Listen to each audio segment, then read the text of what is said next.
Hey everybody, it's History with Mrs. Lee time again, and today we're going to look at America's first Constitution. I'm not talking about the Fundamental Orders of Connecticut, that's the first written Constitution in the New World.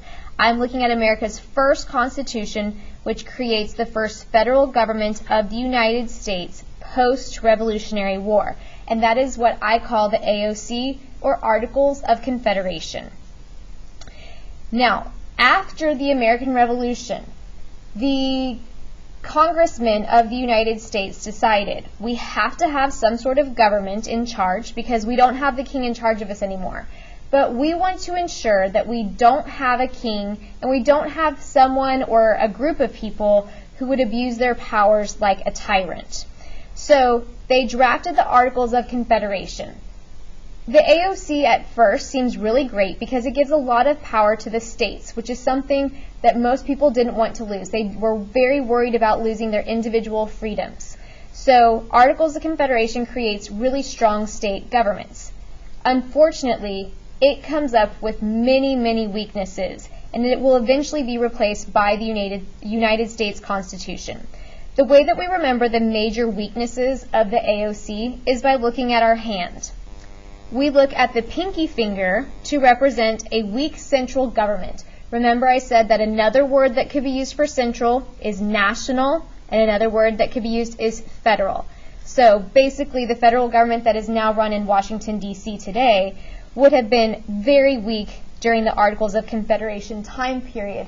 And we're looking at 1781 is when it's created before the American Revolution, and then it's going to carry us on through until the Constitution is written later on in 1787. The pinky finger also represents that there is no president in charge. We just have a Congress. Okay, so weak central government, states have too much power.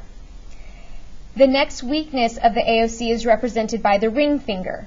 Okay, if I have a ring on my finger, it's probably because I have some money in the bank to purchase it. Well, that's a big problem for the United States government. They have no money after the American Revolution. They are severely in debt. There is also no national currency. Each state is just taking care of creating its own money, so it makes it really difficult to travel and trade in other states. And, this is a big one, we know that Americans hated to pay taxes after the American Revolution. So, the AOC was set up so that the federal government was not allowed to collect taxes. The best that they could do was ask for donations. And we talked about this. If I ask you to donate money to pay off the national debt, you're just going to shut the door in my face, or you're going to hang up the phone on me. Nobody wants to donate that money. All right, now this middle finger comes into play especially with the Northwest Ordinance and the Northwest Territory. And that is the middle finger representing boundary and border disputes between new states. All of this land, sorry guys, let me change my paper. All of this land opens up west to the Mississippi River. Okay?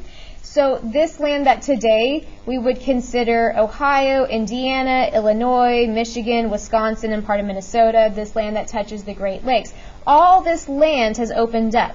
And all of these states are starting to get really greedy, and they want to snatch up this land and make their states even bigger.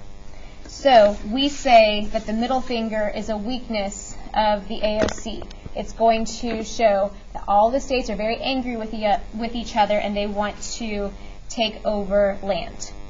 Now the pointer finger represents another weakness, and that is states blaming each other. Basically, no one is looking out for the good of America, and they're just blaming each other for all of the problems in the nation.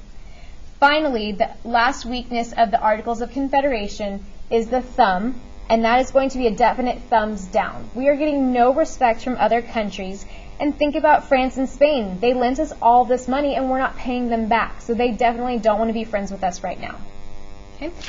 We also talked about one additional thing that could possibly show up on tests.